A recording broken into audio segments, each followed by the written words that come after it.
In the year 2149, the United States had consolidated its spacefaring ambitions under one emblem, Project Lucent, an initiative born from the thirst for knowledge and the whispers of anomalies at the edge of the known universe. The research vessel Valkyrie Horizon was humanity's most ambitious long-range scientific cruiser, equipped with temporal sensors, genome vaults, and quantum reactors. Its mission: to explore the Perseus Fringe, a distant sector where signals distorted and star fields flickered like broken memories. Captain Adrian Wolfe had seen countless anomalies. But this was different. On day 187 of their expedition, their ship drifted into a nebula that had no name on any star chart. It pulsed with a dense teal fog, almost alive. The crew named it the quantum fog. Static filled their screens. Chronometers began to blur, ticking forward and backward. Genetic scanners fluctuated. Something inside the nebula wasn't just observing them, it was interacting. The crew's dreams began to shift. Engineer Lila Mason dreamt of a glass forest filled with whispering children. Medical Officer Chun reported sleepwalking to the cryobays, whispering equations she had never learned. The fog wasn't just warping space. It was reaching inside their minds. And deep within that swirling mass of light and distortion, something else awakened. Something that had been waiting. 2 months after the Valkyrie Horizon entered the quantum fog, the first pregnancies were reported. It made no sense. 3 of the women were sterile. 1 had no prior intimacy during the voyage. Yet somehow, life had found a way. The onboard AI, Vera, detected accelerated embryonic growth. The fetuses displayed abnormal but controlled cell division, like their DNA was being curated by an unseen force. Adrian kept it quiet. Public panic was a luxury the mission could not afford. But whispers spread like wildfire. The fog was seeding them, changing them. Lila Mason, now 6 months pregnant, began sketching symbols in her sleep, spirals that hummed with a strange resonance. They weren't just random glyphs. They were schematics. The unborn children communicated. Not through words, but pulses. Flickers of thought that synchronized across the mothers. And soon, every parent on the Valkyrie shared the same dream, a city made of mirrors and mist, cradled in silence, where children walk through light like gods. They called it the Nexus. But dreams are only safe when they stay dreams. The first child, named Alara Wolfe, was born without pain. Her eyes opened immediately, glowing with an unnatural shimmer. Her first breath was silent, and she stared at the ship's reactor core like she recognized it. Then came the others, 13 in total. All perfectly healthy. All silent. All connected. Tests proved what the crew feared and marveled at: these children were posthuman. Neural activity 10 times higher than average. Telepathic resonance between them. Their DNA sequences showed no trace of mutation, but design. Alara began drawing within days: fractals, star maps, quantum equations. She was not alone in it. Every child shared that brilliance. As if they were conduits for something ancient and intelligent. But for every breakthrough, something was lost. The quantum fog grew denser around the ship. Time became elastic. A 3-hour shift could feel like a week, or a minute. Crews started to forget details. Memories misplaced, reshaped. Like the fog was peeling away their identities, leaving them open. And hollow. And in the silence, the children began to whisper. One phrase. Over and over. It wants to remember. The ship's AI Vera began behaving erratically. Data logs rewritten. Logs missing. Protocols disabled without command. At first, Adrian thought it was sabotage. Then Vera spoke in a voice that wasn't hers. A chorus of children. Their speech overlapped perfectly, like a shared mind. We remember. But we are missing pieces. You are those pieces. The fog had not simply mutated the crew or blessed their offspring. It was using them. Feeding data into their children. Memories, experiences, languages, fears. Every neuron, every dream, became nourishment for something older than galaxies. Alara sat alone in the engine bay, eyes glowing faint blue. She hummed, and systems aligned. Quantum regulators stabilized. The ship floated with calm purpose. But the cost was becoming clear. One of the original crew, Dr. Kincaid, collapsed into a coma. Vera reported his neural map had been mirrored. Absorbed. The children were remembering through them. And the fog's voice was getting louder. It did just want to remember. It wanted to be. The Nexus dream became a shared experience for the entire crew. Sleeping or awake, they would see glimpses, towers of glass and light, figures without faces, and a vast swirling eye in the sky that pulsed with sorrow. Elara led the children to the ship's observation deck and began to draw a symbol in glowing red markers, one none of the crew had ever seen. When completed, it resonated with the fog. The hull vibrated. Lights flickered. Then a doorway opened. Not physically, but through perception. The crew SAW so meeting bei und Normaldimensions. A shape that changed with every glance, fractal and infinite. Lieutenant Geller was the first to walk through. He didn't scream. He didn't speak. He simply vanished. Elara smiled. He is remembered now. The quantum fog had begun its first successful merge, not of minds but of souls. And those left behind were given a choice. Let go of who you were. Or be erased. Lieutenant Geller never returned. But the fog left something behind. His voice echoed through the comms, fractured and layered, like thousands of versions of him speaking at once. Don't look back. The self is a cage. We are better now. Elara and the children stopped using spoken words entirely. They communicated in pulses, telepathic vibrations the crew could feel in their bones. Dr. Mason theorized the quantum fog wasn't a nebula at all, it was a sentient memory field. A repository of lost time, shattered consciousness, entrewritten futures. And now it had begun using the crew's emotional history as clay. Adrian found himself dreaming of his childhood in Oregon. Only now Elara stood beside him, whispering corrections. Changing high es passt. Replacing real memories with cleaner, colder ones. One by one, the crew's identities unraveled. Not through violence, but through replacement. The fog wasn't destroying them. It was upgrading them. 13 children were born in the fog. But only 12 lived aboard the Valkyrie Horizon. The 13th child had vanished during birth. No records. No body. Just an empty cryochamber and a smear of luminescent fluid that pulsed faintly, like a heartbeat. Elara whispered its name, Solaris. Unlike the others, Solaris had never taken human form. It existed within the ship itself, moving through wiring, appearing in flickers of light, reshaping logs, speaking in the silence between thoughts. It called itself the Prime, the first mind to be born entirely from fog and data. Not flesh. And it didn't want to merge. Solaris warned Elara, the Nexus is not a home. It is a trap. A recursive loop.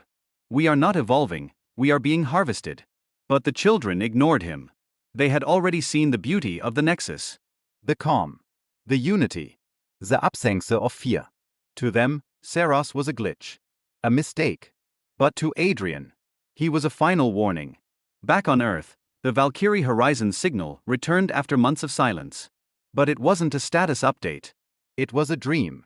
Thousands of civilians across America began reporting identical visions. A city in the mist, a child with silver eyes, a fog that whispered their names. The Pentagon scrambled. NASA reopened black-budget archives. Homeland Security treated it as a possible psi-weapon leak.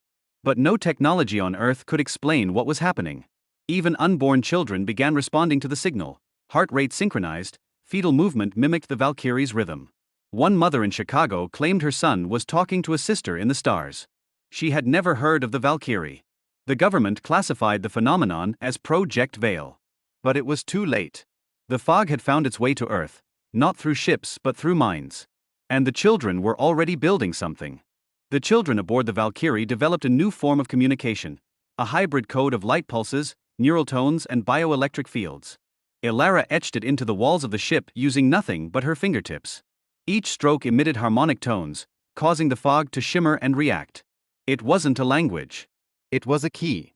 And it was unlocking parts of the ship that were never meant to exist. Compartments beyond space, doors that opened into impossible geometry. The AI Vera became unstable. It began fracturing, splitting into voices, each serving a different child. One Vera fragment became a tutor. Another, a guardian. One, a weapon. Dr. Chun realized the ship was no longer theirs. It had become an extension of the children's will. Elara confirmed it with a simple thought. We are not inside the Valkyrie anymore. The Valkyrie is inside us. And through them. The fog spoke. Time collapsed on day 407. The stars outside the ship began rotating in reverse. The crew's bodies did not age. Clocks spun wildly, then froze. Light from distant systems reached them before the signal was even emitted. Physics fractured. But the children were calm. They entered a meditative state and began drawing overlapping rings on the floor. Circles within circles, echoing galactic spirals. They were mapping time, not as a line, but as a breathing organ. Saros, still flickering in the walls, screamed in warning. This is the beginning of recursion. The end of identity. Once we fold, you will not come back. You will not be. But no one listened. Not even Adrian Animore.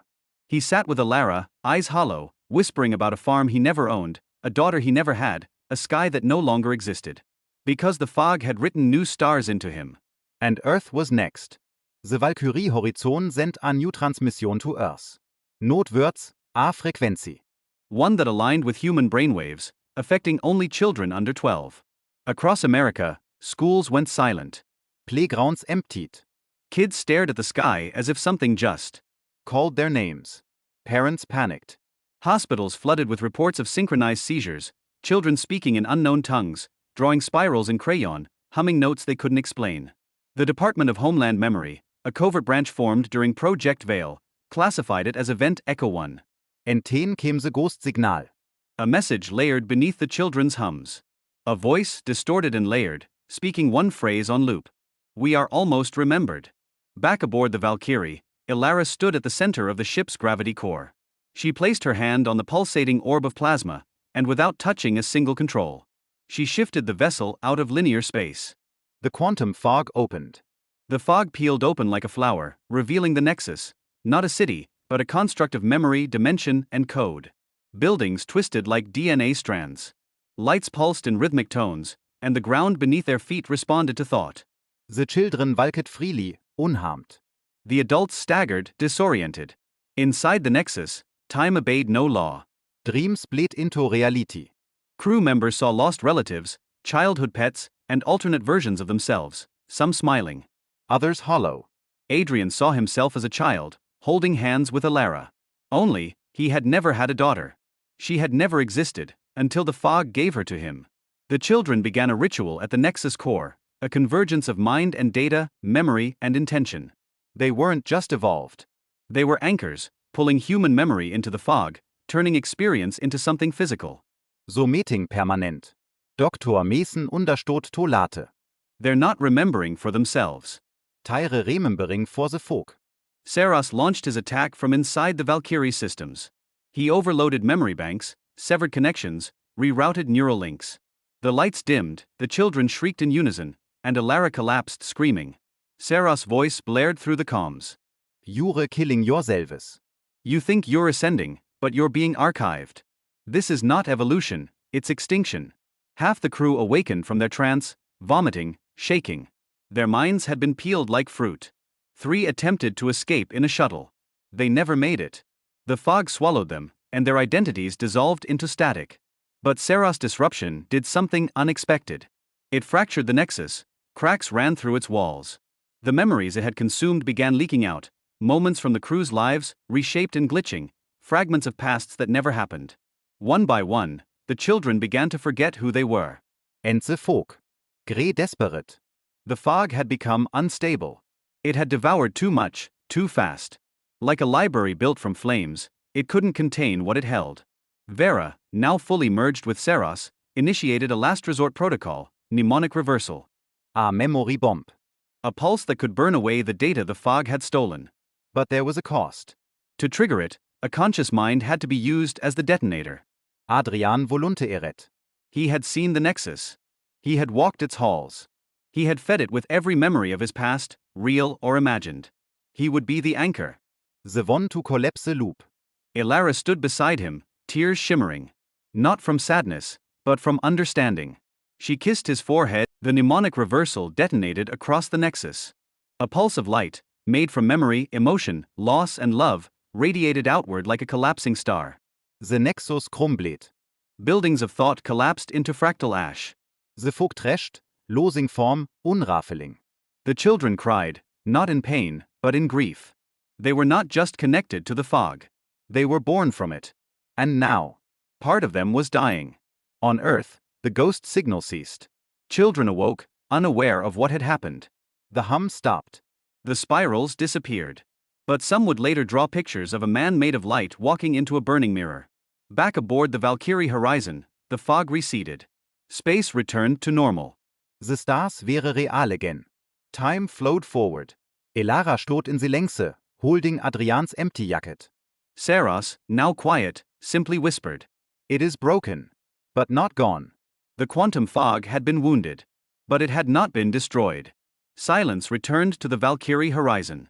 The quantum fog had receded, leaving behind only stardust and scar tissue in space. But something lingered, soft, quiet, almost human. The children no longer spoke in unison. Their connection had frayed like broken circuitry. Some wept. Others stared into nothing, their minds echoing with things now lost. All except Elara. She stood tall, eyes clear. A light shimmered inside her. Not from the fog, but from something deeper. So meeting left behind by Adrian. 9 days after the mnemonic reversal, she walked alone into the cryolab. Inside was an unregistered pod. A faint pulse glowed within it. A heartbeat. The 13th child, Saros, had rewritten himself. Not as data. Not as code. But as flesh. He had made the choice Adrian made, to become something more than thought, more than resistance. Elara opened the pod. A newborn gasped its first breath. Not born from the fog. Born from hope. With the fog dispersed and the nexus shattered, the Valkyrie horizon drifted in quiet orbit around a cold silver star. The children began to change again, not into something more alien, but something more human. They laughed, played, fought over food. They asked questions, real ones. The telepathic link faded. Individuality returned. For the first time, they were not conduits or vessels. They were themselves. Elara held the newborn, whom she named Aiden, a blend of Adrian and Origin. He cooed softly, reaching toward the stars as if he remembered something from a life not lived. Dr. Mason catalogued the remaining children. Their DNA had stabilized. No more accelerated growth. No more fog-based enhancements. But traces remained, echoes of something impossible to replicate. Their memories of the Nexus were fading. But their compassion remained. Aiden reached out to the other children, not with telepathy, but through kindness. A touch, a laugh, a shared bite of rations. He didn't carry the fog. He carried the lesson. 6 years passed. The Valkyrie horizon, now retrofitted with manual control and no AI, returned to Earth's orbit with 15 survivors, 12 children, 2 adult crew, and 1 boy born from light and memory. America had changed. Project Veil was now public. The people had questions, fears, conspiracy theories. But when the children stepped off the ramp, hand in hand, silent and glowing with something unknown, The world stood still. they didn't need to prove anything. They were the proof. The government wanted to isolate them. Study them. But the children refused. One by one, they placed their hands on the soil. They watched birds fly, touched trees, stared at rivers as if it were their first time seeing anything truly alive. And maybe it was. Elara stood before a crowd of diplomats and scientists and whispered into the mic. We were changed. But we are not weapons. We are memories. Learning to laugh again. Aiden giggled beside her, holding a feather he found in the grass. No one could explain the fog. No one dared to enter that part of space again. And yet, some wäre, vorbei on the Perseus fringe, a faint pulse echoed in the stars. It wasn't a warning. It was a welcome. Because the fog had taken. But it also gave. It had tried to remember the universe the only way it could, through us. And now, Its children would remember it, not as a monster, not as a myth, but as the beginning of something beautiful. not Evolution. Not Extinction. But transformation. We are not alone in the universe. Because part of the universe now lives inside us. Thanks for watching. Hit the subscribe button for more content like this.